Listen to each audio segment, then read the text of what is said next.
This is a story about a world obsessed with stuff. It's a story about a system in crisis.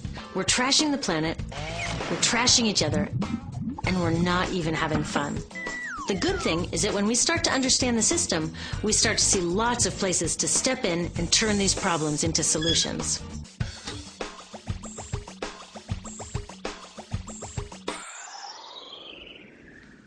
Can I tell you, I love my Pantene Pro V. Of the dozen or so personal care products that I use every day, it's the one I can't live without. Says it gives my dull hair the ultimate cool shine. How does it do that? I was wondering that while I was lathering it in my hair one day, so I read the ingredients right here. Sodium lauryl sulfate, tetrasodium EDTA, methyl isothiazolinone. What is this stuff?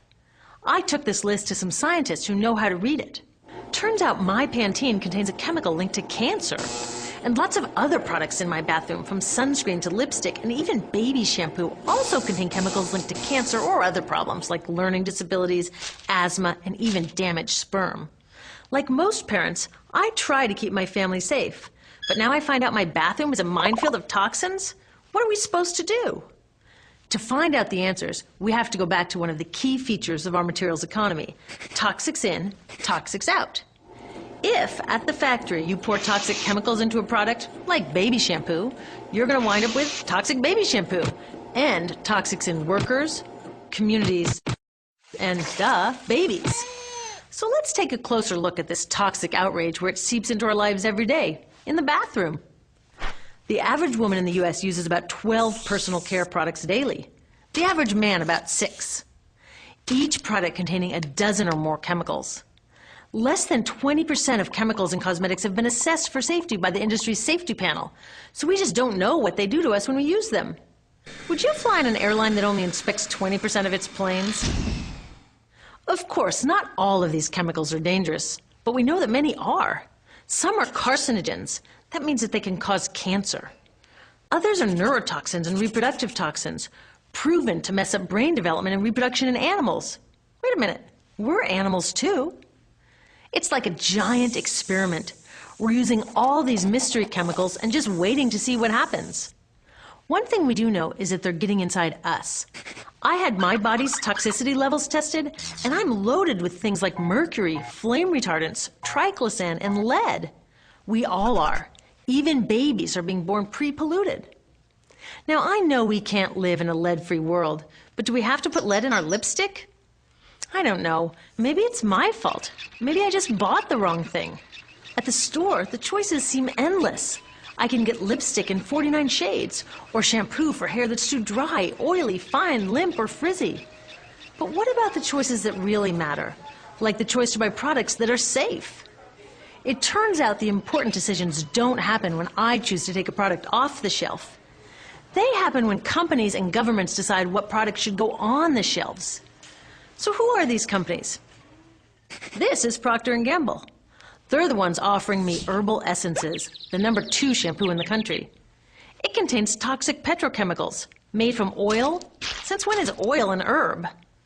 On cosmetics labels, words like herbal, natural, even organic have no legal definition. That means that anybody can put anything in a bottle and call it natural, and they do. I mean, can you imagine a top seller called Petro Essences? Gross. What's even nastier are hair relaxers marketed to 5-year-olds and skin whitening creams. These are super toxic, both in their ingredients and in the message they send about what beauty is. Oh, here's Estee Lauder offering me a chance to help find a cure for breast cancer. That's nice. But wait, they're also using chemicals linked to cancer. Don't you think the best way for Estee Lauder to fight cancer is to stop using those chemicals in the first place? So really, I get to choose between meaningless claims on a bottle. But these guys get the real choice about what goes into those bottles. And that happens back here, at the factories where they're formulated.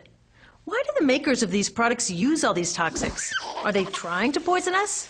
No, they're just working from a 1950s mindset when people were totally swept up in better living through chemistry.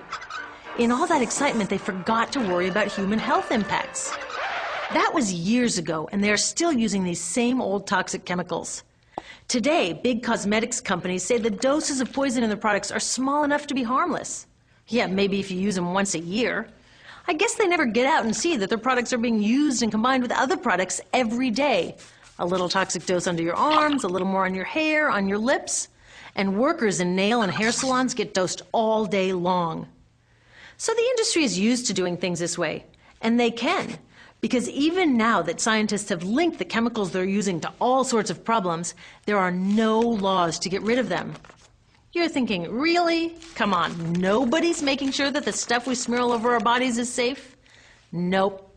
The FDA doesn't even assess the safety of personal care products or their ingredients. Since 1938, they've banned just 8 out of over 12,000 ingredients used in cosmetics. They don't even require that all of the ingredients be listed on the label. Now, this is an example where we can all agree a little more government action would be helpful.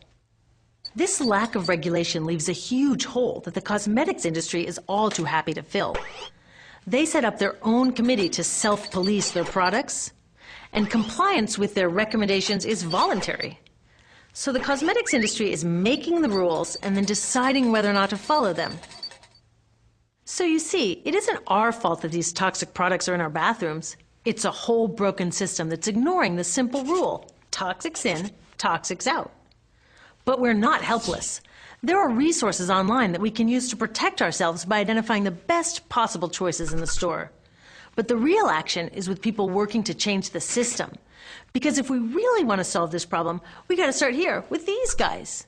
Women, parents, workers, people all over the country are demanding that Congress pass a new law, giving FDA the power to make sure that our personal care products are safe. We need common sense laws based on the precautionary principle. That means that when you're dealing with hazardous chemicals, just err on the side of caution. Let's not debate how much lead should be allowed in lipstick. Just get the toxic chemicals out of our products. Smarter laws would force companies to get past that old 50s mindset and figure out how to get us all clean and shiny without toxic chemicals. Can they? Totally. Many responsible cosmetics companies are already putting safer products on the market. Green chemists are developing substances that are designed to be safe and non-toxic in the first place. European governments have required the removal of many toxic chemicals, and companies have figured out how to comply. When cosmetics are reformulated to be safe and labeled honestly, then we can feel comfortable with the choices available at the store. We can choose bouncy hair or full hair, shiny lipstick or matte. We can even choose to feel beautiful without using 20 products. But we'll know that whatever we choose, the most important choice, the choice to be safe and healthy, has already been made.